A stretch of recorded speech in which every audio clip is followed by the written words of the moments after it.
السلام علیکم ناظرین، ہسٹری انفو ٹی وی میں آپ کو خوش آمدید کہتے ہیں۔ ابو جہل کے بعد قریش کا سردار ابو سفیان کو بنایا گیا۔ یہ بنو امیہ میں سے تھے۔ تبھی بنو امیہ اپنے آپ کو اور بھی محترم سمجھنے لگے تھے۔ اللہ کے رسول نے جب اللہ کا دین لوگوں تک پہنچایا تو ابو سفیان اور ان کے ساتھی بار بار اللہ کی رسول کی توہین کرنے لگے کہ قریش کے سردار ہم ہیں اور ہم اس ہاشمی نبی کو تسلیم نہیں کرتے۔ بس یہ بغض قائم ہی تھا کہ انہوں نے اللہ کے رسول کو قتل کرنے کا ارادہ کر لیا۔ اللہ نے اپنے رسول کو حکم دیا کہ وہ ہجرت کر لیں، تو بس اللہ کے رسول نے مکے سے مدینے ہجرت کر لی اور اللہ کے دین کو پھیلانے لگے، یہاں تک کہ ابو سفیان نے مکے والوں کو جمع کر کے اللہ کے رسول سے جنگ کی جو بدر کے کنویں کے پاس تھی۔ اس جنگ میں اللہ کی مدد مسلمانوں کے ساتھ تھی اور یوں ابو سفیان اور مکے کے لوگوں کو شکست ملی۔ بس بدر کی شکست کے بعد ابو سفیان کی بیوی ہند بدلے کی آگ میں جل کر یہ عہد کر بیٹھی کہ میں مسلمانوں کو نیست و نابود کر دوں گی، ان کے رسول کو اور ان کے ساتھیوں کو ختم کر دوں گی۔ پھر ان کو معلوم ہوا کہ میرے باپ اتبا اور میرے بھائی ولید اور چچا شیبہ کو علی اور حمزہ نے قتل کیا ہے۔ بس پھر اس نے عہد کیا کہ میں علی اور حمزہ کو مار دوں، محمد کی طاقت ختم ہو جائے گی۔ تو اس نے بالا پھینکنے والے اپنے غلام، جس کا نشانہ بہت ہی تیز تھا، اس کو اس شرط پر آزاد کرنے کا حکم دیا کہ اگر تم حمزہ کو مارو گے تو میں تمہیں آزاد بھی کروں گی اور جو تم چاہو گے وہ بھی دوں گی۔ اور ابو سفیان اور خالد بن ولید قریش کا بدلہ لینے کے لیے دن رات محنت کرتے رہے، سازشیں کرتے رہے کہ مسلمانوں کو نیست و نابود کرنا ہے، مدینے پر حملہ کرنا ہے۔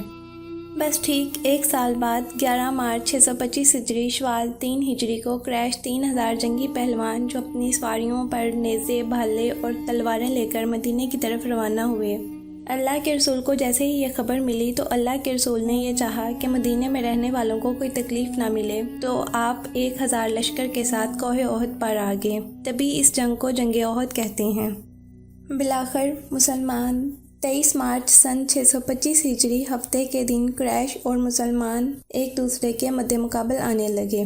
رسول اللہ صلی اللہ علیہ وسلم تمام اصحاب کو پہاڑ کے چاروں طرف اپنی اپنی جگہ سنبھالنے کے لیے فرما ہی رہے تھے کہ اتنی دیر میں خفرج قبیلے کا سردار عبداللہ ابن علی اپنے 300 ساتھیوں کو لے کر مدینے واپس چلا گیا اور یوں مسلمانوں کی فوج کی تعداد 700 رہ گئی۔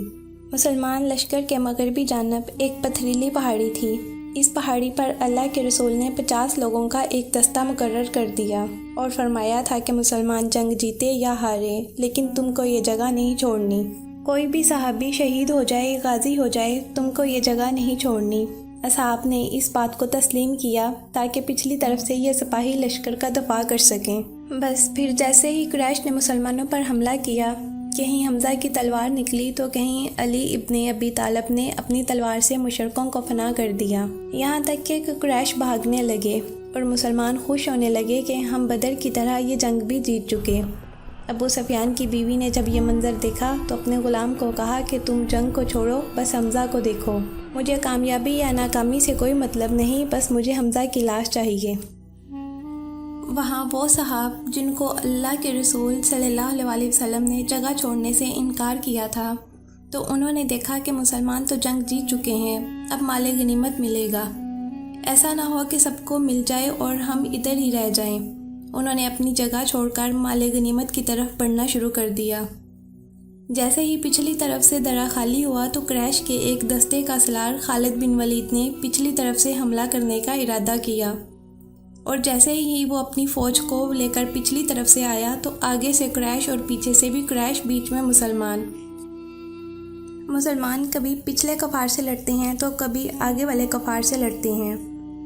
اتنی دیر میں وہ جو تیر انداز جو حضرت حمزہ رضی اللہ تعالیٰ عنہ کا نشانہ لے رہا تھا، اس نے حضرت حمزہ کو تیر مارا۔ بس حضرت حمزہ کا زمین پر گرنا ہی تھا کہ جیسے کوئی شیر زمین پر گر گیا ہو۔ مسلمانوں میں واویلا واویلا کی صدائیں عام ہو گئیں اور کفار خوشی سے جھومنے لگے۔ کہیں سے آواز آئی، حضرت حمزہ شہید ہو گئے۔ مسلمانوں نے بھاگنا شروع کر دیا۔ اتنی دیر میں کسی نے اللہ کے رسول صلی اللہ علیہ وسلم کے چہرے مبارک کا نشانہ لیا اور آپ صلی اللہ علیہ وسلم کے چہرے مبارک پر کسی شیطان کا پتھر آ لگا۔ بس اللہ کے رسول کے چہرے پر پتھر کا لگنا تھا کہ اللہ کے رسول صلی اللہ علیہ وسلم کے دانت شہید ہو گئے۔ آپ جیسے ہی بے ہوشی کے عالم میں زمین پر گرنے لگے تو کسی شیطان نے کہا کہ اللہ کے رسول صلی اللہ علیہ وسلم شہید ہو گئے۔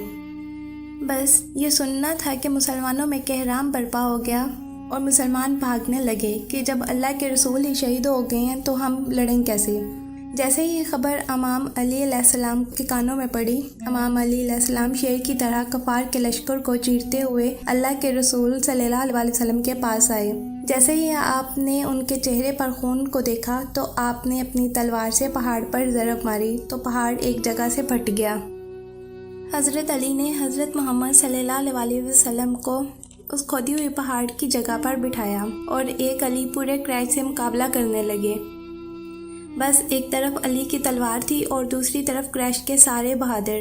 بس کسی کا سر، کسی کا پاؤں، کسی کے ہاتھ زمین پر گرتے رہے اور قریش میں کہرام برپا ہو گیا۔ کوئی اللہ کے رسول کے قریب نہیں آ سکتا۔ امام علی علیہ السلام اللہ کے رسول صلی اللہ علیہ وسلم کی حفاظت کر رہے ہیں کہ اتنی دیر میں علی کی تلوار ٹوٹ گئی۔ بس تلوار کا ٹوٹنا تھا کہ امام علی علیہ السلام نے اللہ کے رسول کے چہرے کو دیکھا تو اللہ کے رسول صلی اللہ علیہ وسلم نے فرمایا، علی تو جس کے نبی کی حفاظت کر رہا ہے، آج وہی تمہیں اس ٹوٹی ہوئی تلوار کے بدلے تلوار دے گا۔ بس یہی کہنا تھا کہ اتنی دیر میں جبرائیل علیہ السلام لا فتح الا علی لا سیفا الا ذوالفقار کہتے ہوئے آسمان سے ذوالفقار لائے۔ بس جیسے ہی اس تلوار کو امام علی علیہ السلام نے اپنے ہاتھ میں تھاما تو کوئی ٹھہر نہ سکا، سب بھاگنے لگے۔ ابو سفیان نے کہا کہ جاؤ ورنہ سب کے سب مارے جاؤ گے۔ اللہ کے شیر نے اللہ کے رسول صلی اللہ علیہ وسلم کی اس طرح سے حفاظت کی کہ بس جب کفار بھاگ گئے تو امام علی علیہ السلام نے اللہ کے رسول صلی اللہ علیہ وسلم کو اپنے ہاتھوں پہ بلند کیا اور فرمانے لگے، مسلمانوں، ھذا محمد رسول اللہ، اللہ کے رسول ہمارے ساتھ ہیں۔ بس جیسے ہی اصحاب نے آپ صلی اللہ علیہ وسلم کو دیکھا، ان کے چہرے مہکنے لگے، وہ قریب آ کر اللہ اکبر کہنے لگے۔ سلام ہو رسول اللہ کے محافظ اللہ کے شیر علی ابن ابی طالب پر۔ ناظرین، مزید ایسی ویڈیوز دیکھنے اور ہمیں سپورٹ کرنے کے لیے چینل کو سبسکرائب کریں، ویڈیو کو لائک اور شیئر کریں۔ شکریہ۔